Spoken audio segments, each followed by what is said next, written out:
안녕하세요, 비트TV입니다. 비트코인을 엄청 사랑하는, 그리고 비트코인만 사랑하는 마이클 세일러. 얼마 전에 마이클 세일러가 이더리움도 보안이다, 이더리움도 증권이다, 그리고 솔라나도 증권이다, 비트코인 빼놓고 모두 다 증권일 수 있다라는 발언을 했습니다. 그래서 굉장히 많은 민원이 접수가 됐었죠, 마이클 세일러에게. 이제 암호화폐 투자자들 안에서 내분이 일어나는 걸까요? 한쪽은 비트코인이 불필요한 전력을 사용을 한다, 그리고 별로 쓸모가 없다. 그리고 한쪽은 비트코인만이 유일한 암호화폐라고 이야기를 합니다. 자, 여기서부터는 구독자분들에게만 노출이 되는 영상입니다. 구독, 좋아요 좀 눌러주시고요. 그 경계선이 뭘까요? 비트코인이 왜 나왔을까요? 비트코인을 어떻게 사용하라고 사토시 나카모토는 비트코인을 개발을 했을까요?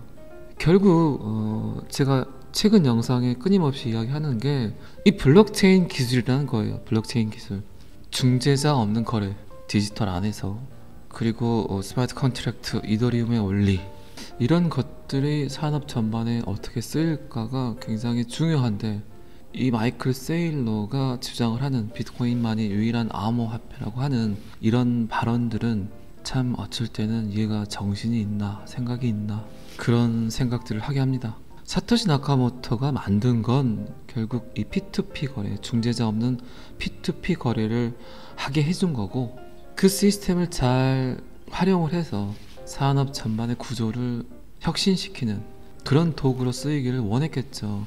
그렇기 때문에 제가 보는 관점의 마이클 세일러는 그냥 돈을 버는 수단으로 생각을 했던 것 같아요. 이렇게 사람의 말 한마디 한마디를 듣게 되면 무슨 생각을 하고 있는지를 알겠죠. 엄청난 탐욕이 불러온 그의 멘트죠. 비트코인만 암호화폐다, 나머지는 다 그냥 증권이다 라고 이야기를 했던. 그리고 이제 이더리움 이야기를 제가 방금 살짝 했지만, 이더리움 기반화의 수많은 퍼블릭 블록체인들은, 저는 그렇게 생각을 해요. 비트코인이 디지털 골드다, 그리고 이더리움이 디지털 오일이다, 이런 말 많이 하잖아요. 오일은 어떻습니까? 지금 여러분들 생각하기에 산업 전반에 쓰이지 않는 것이 없죠. 거의 전세계 인플레이션을 측정하는 그 하나의 매개체까지 돼버린 오일, 기름값. 그런데 그 일을 디지털 안에서 이더리움이 그 일을 하는 역할을 하겠죠.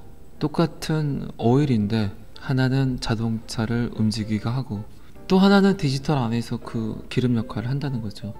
자, 그러면 이더리움 기반 하에 수많은 퍼블릭 블록체인들은 어떤 역할들을 할까요? 이게 실제 생활에서 느끼는, 예를 들자면 어떤 일들을 할까요? 실제 기름이 있다면 이더리움은 디지털 안에서 기름 역할을 한다고 했으니까, 그렇게 된다면 이더리움 코딩을 그대로 벗겨서 나왔던 이 수많은 알트코인들은 디지털 안에서의 금속과 같은 역할을 하겠죠. 이건 제가 오래전 영상에 제가 분명히 이야기 드린 적이 있습니다. 제가 알트코인들을 곰곰이 하나씩 보다 보니까, 아, 이게 디지털 안에서의 금속과 같은 역할을 하는구나.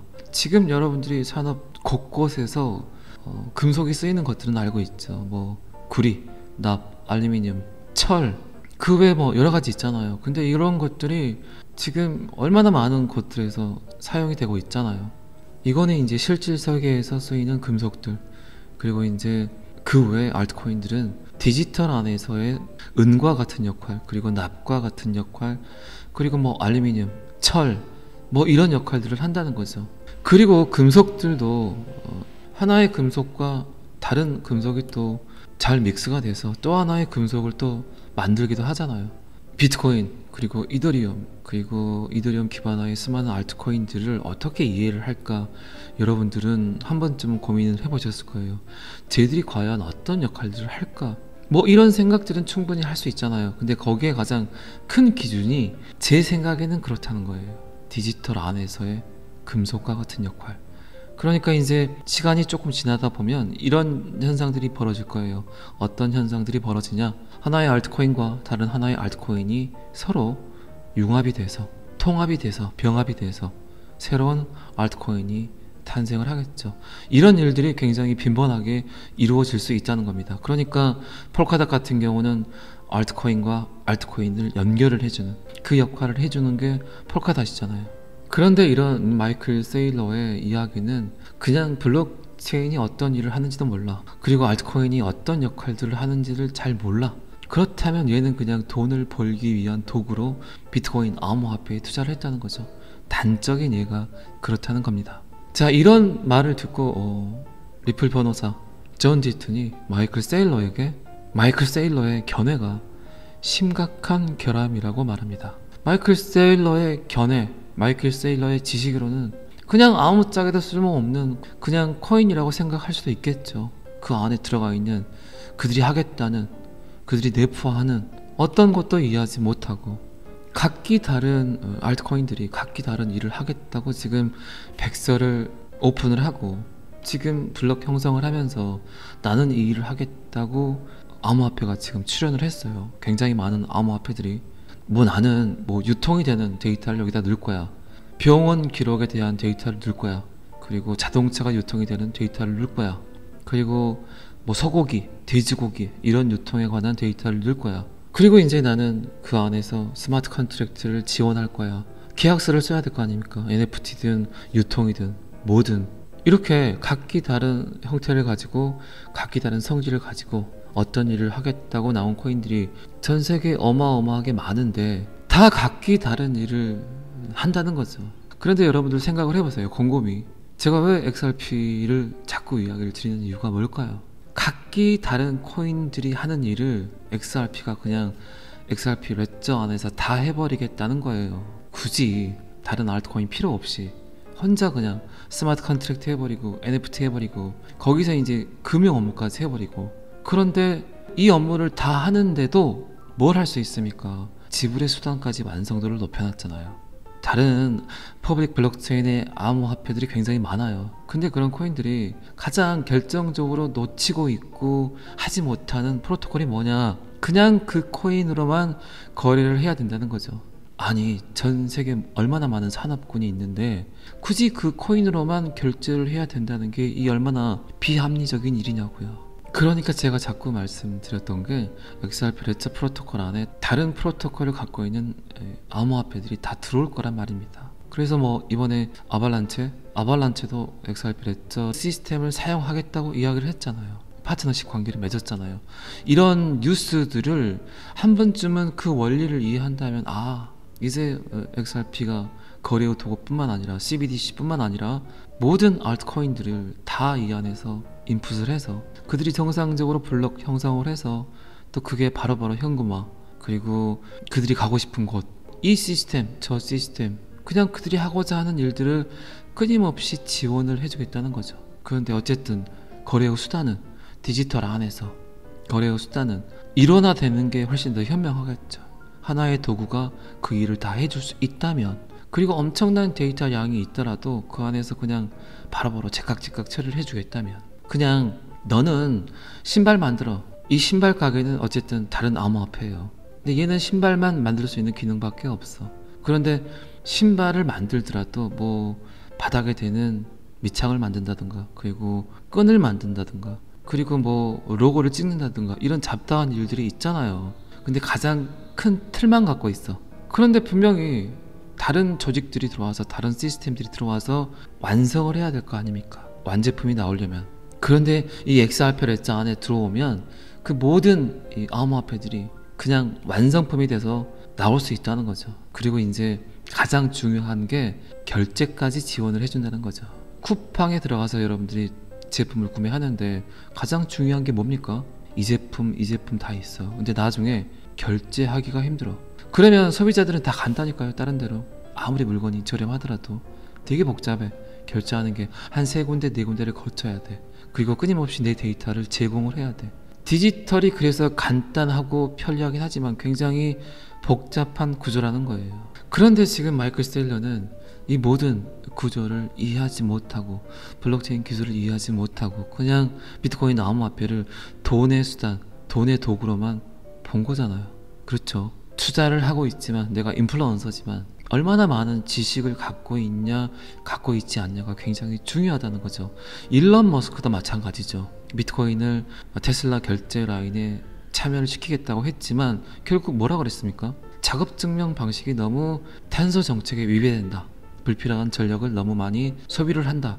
그걸 몰랐을까요? 지금 와서 생각하면 어쩌면 제가 몰랐을 수도 있겠는데, POW 작업증명 방식에 대한 원리를. 한편으로는 그런 생각을 하지만 한편으로는 또 비도덕적인 생각을 갖고 제가 모르는 척 하는 거 아닐까, 이런 생각을 할 수 있다는 거죠. 그렇잖아요.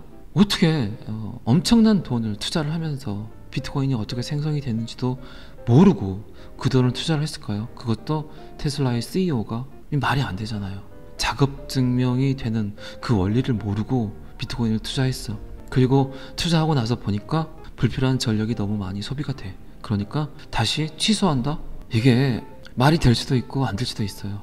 그런데 지금 이 두 이야기가, 마이클 세일러나 일론 머스크의 이야기가 암호화폐 시장이 어떤 상태인가를 정확히 드러내고 있잖아요. 그렇죠? 이렇게 영향력이 있는 사람들조차 블록체인이 뭔지, 암호화폐, 비트코인이 어떻게 생성이 되는지도 모르는데 일반 투자자들이 어떤 생각을 하고 투자를 하겠냐는 거죠. 이게 현실이에요, 현실. 제가 여러분들께 지속적으로 이야기 드렸던 것 중에 하나가 바로 이런 것들이에요. 암호화폐 투자자가 암호화폐가 뭔지 정확히 모른다면 누가 무시를 할까요? 암호화폐를 싫어하는 기득권층이 무시를 하겠죠. 야, 그게 니네들 뭔지도 모르고 투자하잖아. 그러니까 내가 한마디 뱉어버리면 니네들 다 던질 거야. 무시를 하잖아요. 무시를. 이제 이런 무시하는 소리를 듣지 않기 위해서는 투자자들이 어느 정도 지식이 쌓아져야 된다는 거죠. 정부나 그리고 전통 금융의 인플루언서들이 어떤 말을 했어. 말도 안 되는 말을. 그런데 암호화폐 투자를 했는데 그 말이 어떤 말인지 몰라. 그 말이 진짜인지 가짜인지, 옳은 말인지 틀린 말인지를 모른다면 그 누구도 항의할 수 없겠죠. 그렇게 되면 그 어떤 집단 지성도 소리를 낼 수 없게 된다는 거죠. 그들은 그냥 대충 짓거려. 니네들이 뭘 알겠어. 이렇게 투자자들을 무시한다는 거죠. 그런데 여러분들의 집단 지성이 굉장히 높아진다면 그들이 무슨 말을 했을 때 거기에 대처할 수 있겠죠. 어떤 식으로든 항의할 수 있고. 그런데 지금 이 마이클 세일러조차도 엄청난 양의 비트코인을 갖고 있는, 전 세계에서 가장 많은 양의 비트코인을 갖고 있는 기업이, 그 회사의 대표가 비트코인 외에는 모두 다 이더리움조차도 인정하지 않는 이런 멘트들은 결국 어디에 적이 있다는 겁니까? 내부에 적이 있다는 거죠. 결국은 알아가야 돼요. 그래서 제가 항상 말씀드리는 게 비트코인 가격에 가려진 블록체인 기술이라는 거예요. 지금 인류가 안고 있는 수많은 문제점들 봐보세요. 결국 뭡니까? 데이터의 위변조예요. 사람이 뱉은 말을 사람들은 더 이상 신뢰하지 않는다니까요. 데이터만 믿는 거예요. 자, 마이클 세일러는 기가 막힌 이야기를 합니다. 기본적으로 법을 알고 있다면 나머지 똥코인은 유가증권이기 때문에, 주식이기 때문에 비트코인에만 구축할 것이라고 주장을 한다. 아주 멍청한 이야기를 하고 있습니다. 다른 알트코인이 다 죽게 되면 비트코인은 살아남을까요? 살아남을 이유가 없죠. 사토시 나카모토가 굳이 비트코인을 만들 필요가 없었다는 거죠. 이런 현상들이 참 답답해요. 저도 어쨌든 이 비트코인 암호화폐에 관한 영상을 업로드를 하는 유튜버로서 이런 사람들이 이런 견해를 갖고 있고 이런 생각들을 하고 있고 이런 지식을 갖고 있는 그 자체가 참 어쩔 때는 답답해집니다. 꼭 알아야 되는 지식은 아니에요, 분명히. 그런데 적어도 암호화폐에 투자를 하고 있다면 어느 정도의 지식은, 여기서 말하는 어느 정도의 지식은 옳지 않은 말을 했을 때, 틀린 말을 했을 때 이 말은 당신이 틀렸어라고 말할 수 있는 지식은 여러분들이 꼭 알고 계셔야 된다는 겁니다. 자, 이것저것 제가 이야기를 드렸지만 한번 곰곰이 생각을 해보세요. 제가 왜 XRP 리플 이야기를 끊임없이 하는지, 그리고 끊임없이 제가 이야기 드렸던, 이렇게 무슨 일을 하겠다는 코인들은 많지만 결국 이런 코인들은 사라지게 된다. 왜 그럴까요? 결국 멀티플레이어 유틸리티 토큰이 할 수 있는데 아직 가지 않은 거예요. XRP 레저 프로토콜에서 충분히 모든 일을 다 할 수 있어요. 가능해요. 그런데 아직 하겠다고 하지 않은 상태라는 겁니다. 그런데 지금 수많은 퍼블릭 블록체인들이 그들이 이 일을 하겠다고 백서를 오픈을 하고 상장을 시켰지만 아직 정상적인 일을 하고 있는 코인은 별로 없어요. 그러면 SEC와 XRP 소송이 왜 중요한지 아시겠죠? 결국 그 소송의 결정이 이 블록체인 생태계가 살아남냐 살아남지 못하냐의 결정을 짓겠죠. 근데 XRP가 승소를 했어. 그러면 XRP가 얼마나 많은 일을 하겠어요? 생각을 해보세요. 그렇게 되면 결국 도태되고 사라질 수 있는 코인이 엄청나게 많아진다는 겁니다. 제가 여러 번 이야기 드렸지만 비트코인이 다시 한번 상승을 해서 전체 알트코인이 상승을 하지만 어느 시점에서는 분명히 따뜻한 봄이 아닌 차가운 겨울을 맞이해야 될 코인들이 99%가 될 수도 있습니다. 저는 충분히 그럴 수 있다고 생각을 합니다. 그렇기 때문에 지금은 코인을 아주 잘 선택을 해서 잘 타고 있어야 되는 시점이란 얘기죠. 자, 오늘은 여기까지 하겠습니다. 구독과 좋아요는 항상 저를 힘나게 합니다. 감사합니다. 비트TV였습니다.